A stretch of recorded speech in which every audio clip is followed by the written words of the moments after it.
And I think it would be good if at the end of this conference something along those lines should also be included if you are planning on preparing a declaration in which you call on the European Parliament to follow up to that human rights report and in fact start to support also in financial terms and not only in political terms all those that through nonviolence struggle for the affirmation of individual rights, human rights, and of course democracy throughout the world. Instead of searching for a peaceful solution and for dialogue with legitimate Uyghur representatives, the Chinese government sends more police and army staff to East Turkestan. Furthermore, the Hit Hard campaign was tied up, in the course of which several thousand Uyghurs have been arrested. That's a recipe for disaster. East Turkestan becomes a time bomb, and it's only a question of time when it will explode once again. The Chinese government's reliance towards East Turkestani resource is quite heavy. Like the percentage of reliance is 40%. So the stability of East Turkestan, the peace in East Turkestan, in fact, it's very important and crucial for both Chinese government as well as other countries, other people surrounding. 3 weeks ago, in Jakarta, Indonesia, the World Movement for Democracy convened its 6th assembly. 600 delegates attended to discuss the theme, Solidarity Across Cultures, working together to achieve democracy. Here was the conclusion of the panel.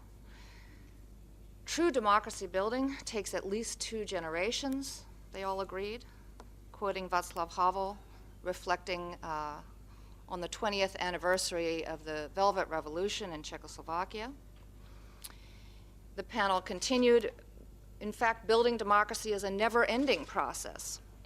Response of the international community on China's massacre of the Uyghurs encouraged the Chinese government to go ahead imprison and execute the Uyghurs more. As a result, the Uyghur people were very disappointed by the reaction of the international community. World Uyghur Congress has always been urging the Chinese government to resolve our problem peacefully through negotiation. We are telling the Chinese government to recognize the problem, but the Chinese government has not accepted our offers, but telling us we have the guns, we have the power, we can crack down on the Uyghurs and kill them. By using force, we can stabilize, and July 5th could be an example. Our political leaders throughout our history, they fought for their freedom, for the liberation of East Turkestan, non-stop, and for all the people in East Turkestan. However, still the Chinese government didn't give any peace to the Uyghurs until this very day. But the Uyghur people continued to fight for their freedom, for their democracy, for their human rights. In spite of any kind of crackdown, repression, they never stopped for 1 minute, and they have never lost their hope. The diaspora Uyghur movement has taken some positive steps for the last decades. We are still at the beginning of long struggle. We must work out our short, intermediate, and long-term objectives and work out our roadmaps to achieve our goals,